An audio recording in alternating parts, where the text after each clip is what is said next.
Hello, Comp 1. You know, part of the territory of being a teacher, part of the topography of the terrain, so to speak, is that you probably know way more about a subject matter than you're ever going to be able to communicate it to your students. And that's true no matter what discipline you're in. There's just no way that I'm going to be able to teach you everything I know about rhetoric, rhetorical theory, composition theory.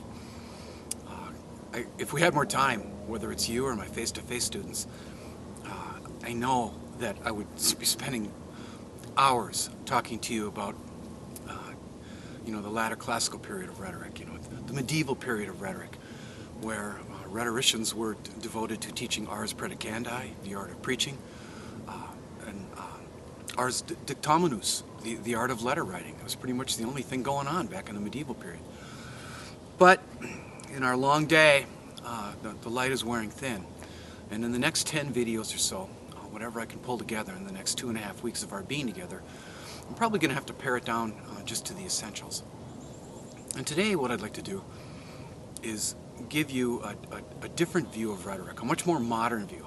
We'll just skip the medieval period and the Renaissance and the Enlightenment period and, just sort of catch you up on 20th century thinking about rhetoric. I would also like to use that thinking to directly mention a couple of writers that you may not know about that have very serious connections to Central Lakes College in Crow Wing County.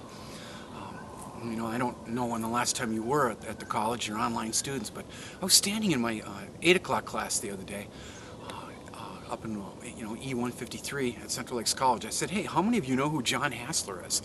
The man for whom our library is named. And not a single hand went up in the air. And those are some pretty smart people. They had no idea that our library is named after a Minnesota writer, a great American writer, we could call him. And that's where I'd kind of like to end up today, talking to you about not only John Hassler, but another writer and a teacher, a famous man named Joe Plut.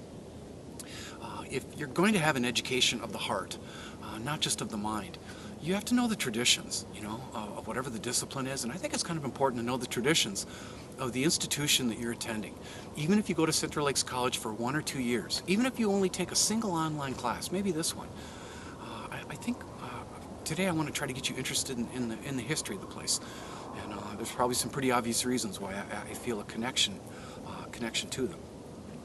And before we get going on this lesson, if I could just editorialize, when I started making these videos to you to try to make this class more human for you and helpful, yeah, I had a crazy fantasy, call it a delusion. I had the idea that maybe these videos would just go viral, Well, pretty ridiculous idea. You're not going to go viral if you're a middle-aged man talking about rhetoric and composition. It's just not it's not how YouTube works.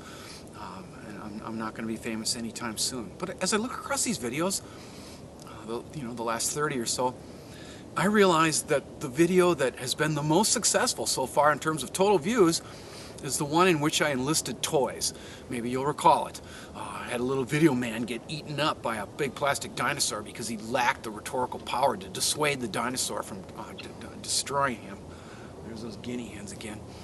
And I know what you're thinking. You're probably thinking, you know what? He's probably too much of an educator to use toys again, no matter how successful it was. Why would he,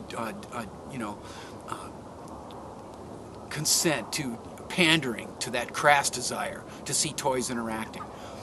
If you're thinking that, you'd be wrong.